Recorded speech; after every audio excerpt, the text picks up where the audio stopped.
To elaborate, this is coming from someone who liked Breath of the Wild's non-linear, scattered-style narrative. Just because it doesn't do a try-hard approach to storytelling, it doesn't mean the story is inherently bad. It simply uses a minimalist approach to the story. Sure, they could have done much more interesting stuff with the memories, but the narrative fits the understated feel of the game. It builds toward Link regaining his past self, which is connected to the gameplay's theme. The way he regains the memories juxtaposes within the narrative in the form of photos. It was not trying to be a big epic fantasy, rather it was the aftermath of that epic that the heroes failed. It is somber and mysterious. Breath of the Wild was inspired by the Ghibli movies, meaning that they focus on the atmosphere more than the actual plot. There are rich moments developing the characters and the memories, and you have the champions and divine beasts exploring the theme of taking back the world, standing on the shoulders of those that came before. The player storming Hyrule Castle to get to Ganon creates a more sense of finality than any of the other Zelda games. The problem with Tears of the Kingdom's narrative is that the story they chose to tell is the more traditionally epic one, and it is just worse in magnitudes. You can tell Nintendo had no idea where to take a sequel, so they just put out a grade school creative writing. If you had asked the average Zelda fan to come up with a story, they would have actually stumbled upon something more compelling than this. They brought back Ganondorf for fanservice. He is the least interesting incarnation of the character when they could have made a more compelling villain. Time travel amounts to little. The memories telegraph the big twist way too early. The lack of stakes and urgency. The characters are talking instead of actually doing things. It fails to build the relationship between Link and Zelda. Link's story is also boring.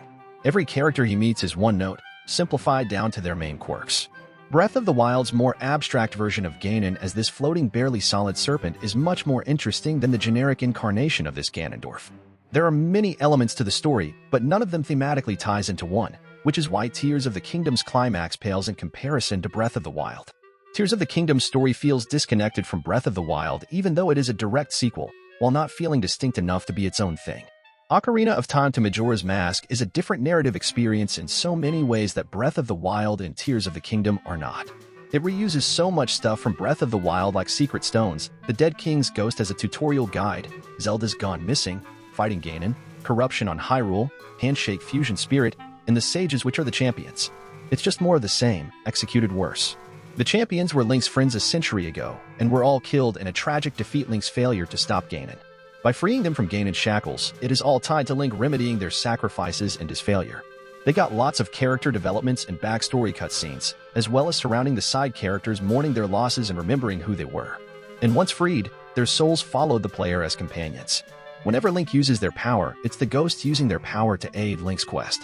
That culminates in the satisfying moment when the champions control the divine beasts to harm Ganon. Breath of the Wild reinforces the narrative through the gameplay as well as tying the gameplay to the core theme. In contrast, Tears of the Kingdom's sages have no relevancy to the thematic storytelling, no development, and no importance. Link's friends hear some voices, they go to the temples, and some ghosts come up in a hallucination announcing they are the ancestors of Link's friends, who died when they fought Ganon, and they give them some power. That's it. They don't get any character development. They are not related to Link. They don't reveal anything new or unique. Their introduction and exit occur in the exact same 2-minute cutscene, which repeats for every sage. And the ghost companions they follow Link are not characters. They are not the sages, just the personification of their powers. The only subplot that evokes an ounce of emotion is the Light Dragon reveal. The game tells the characters and the player that this change is permanent and irreversible, and despite that, Zelda sacrifices herself to give Link some chance. This twist is impactful because there is a consequence, and I expected the game to end on a more bittersweet note. Even if the heroes won Hyrule, Zelda is gone, only existing as a roaring dragon in the sky. Only for the game to go for a full happy ending by reverting Zelda to human because there is no explanation. Her being revived or whatever just seems like a contrived happy ending asshole that betrays all the genuine emotions from the twist. It's a Zelda game, so they can't end on a bittersweet note. Yes, they can. The Zelda games always ended in a happy ending, but contain some tragedy. Ocarina of Time ends with Zelda returning Link to a child form, forever leaving her.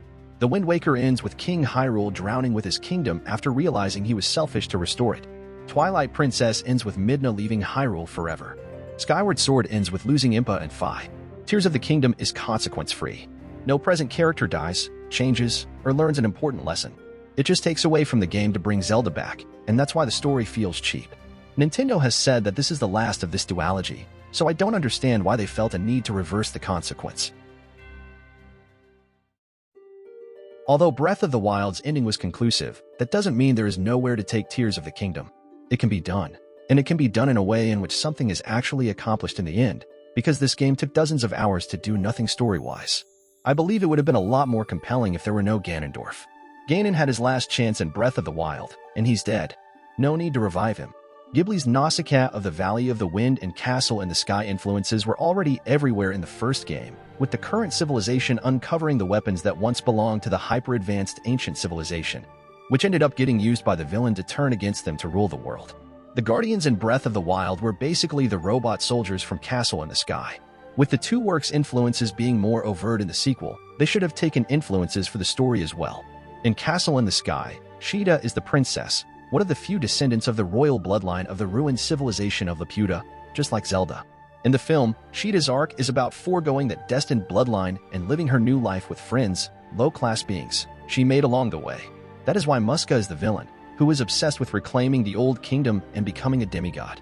Nausicaa is set in the post-apocalyptic world. The villains try to use the giant warrior's ancient WMD that destroyed the entire world. Divine beasts ripped them off to restore the old civilization by destroying Bugs' nature. But that act only enrages Bugs and causes another apocalyptic event that would wipe humanity once again, and Nausicaa sacrifices herself to stop it.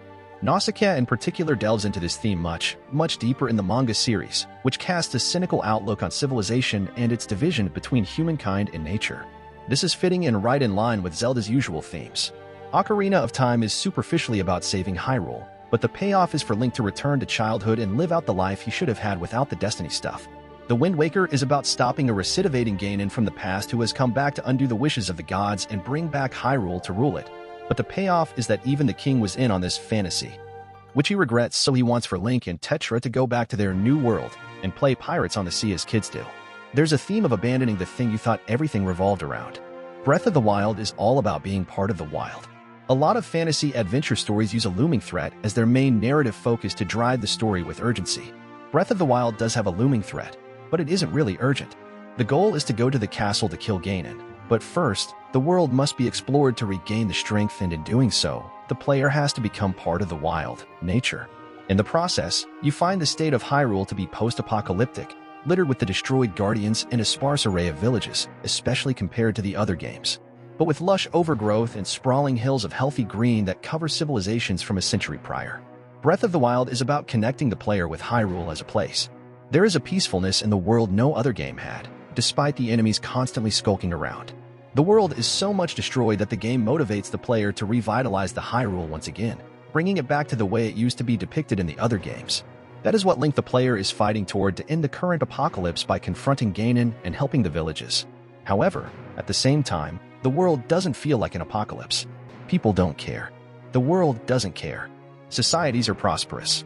Joseph Anderson criticized this as a narrative dissonance, but I believe that this was what the Nintendo developers were fully conscious of when they were making the game. The game offers up a contradiction in that this world is neither an apocalypse nor a revitalization. Depending on your perspective on the world, you can look at the land and the lack of villages and people and say the place has become lifeless. You can venture forward hoping to save it with all your passion built up. Or you can go full Miyazaki and look and say that Hyrule is exactly as it should be a century in the future. I believe Tears of the Kingdom should have been all about this ramification. It should have been a thematic answer to this balance and contradiction. So here is my premise. At the beginning of the game, Link and Princess Zelda are traveling underground in the castle. Zelda is determined to restore the Hyrule Kingdom and monarchy to bring peace to the world. According to the family legends, within the castle, there is said to be a portal to the Dark World, the place where the Zonai civilization originated, which would allow her to restore the kingdom. They eventually discover a gateway. Upon activating it, the castle crumbles, and Link and Zelda split like they did in the game. Link awakes a month later on the Sky Island, on which Link receives a mechanical arm power from robots. When arriving at the land, no one knows where she is, but her disappearance has wrought chaos upon Hyrule called the Upheaval. The new corrupted form of monsters, much more powerful, has also appeared to kill Hyruleans. The difference is that this corruption is more mechanical with the heavy Zonai theme, making it more artificial. The world should be way direr than ever, almost like an apocalyptic event undergoing. Link sets out to investigate reports of strange phenomena throughout the kingdom. The player sets out to investigate reports of strange phenomena throughout the kingdom and helps out each town from the menace. Once they help them, Link's friends say, "Hey, thanks for solving my faction's problem, so I will follow you from now on the travel to find Zelda." Instead of the ghosts, they should have been Sidon, Tulin, Yunobo, and Raju actually accompanying the player. In that way, it would at least make Link's friends active participants in the journey as well as a natural way to develop their characters. The portals to the Dark World have popped open all around the world, where the corruption is bleeding out, and Link goes there to track her down. This is where we get the depth gameplay. The depth should have relevance to the core storyline of Princess Zelda. Rather than being just an underground world, this different dimension works like an alternative dimension to Hyrule, like a link to the past. Like Hyrule, the kingdom in the Dark World is also in ruins, but its ruins seem to be recent. You can write about the Dark World villains like the Yiga clan coming to here to kill Zelda for extra motivation and conflict. It seems that the Dark World is spilling over to the Light World in real time. More Link screws around in the Light World. Bad things occur like the increased monster activities and the corruption spreading, which encourages the player to travel to the Dark World to do something to stop these events temporarily. Maybe the presence like Phantom Ganon in the game constantly stalk the player. Exploring and completing some things in the Dark World can unlock the hidden places like dungeons in the Light World, and vice versa. In that way, both worlds interact with each other in one cohesive whole. Through Dragon's Tears scattered throughout the land, Link learns of Zelda's fate. The memory cutscenes should be played in chronological order. I have no idea why Nintendo put the memories out of order. The memories show, fallen into the Dark World, Zelda finds herself in the long-lost forgotten Zonai civilization, now almost entirely comprised of robots. Her bloodline, light magic, activates the civilization online, and they are all programmed to act as servants for the Hyrulean royal bloodline. It is a technological marvel, almost like a sci-fi city. Eventually, the robots lead Zelda to a being known as Roru, a spirit AI/avatar of this place with the consciousness of the ancient Zonai scientist, says he has been waiting for Zelda. Rara says this place was constructed by Zonai as an emergency makeshift in response to Ganondorf's threat a long time ago, which was meant to save Hyrule and restore the kingdom. There is an extensive archive and database of the Zonai knowledge, containing technologies, cultures, arts, books, histories, music, etc.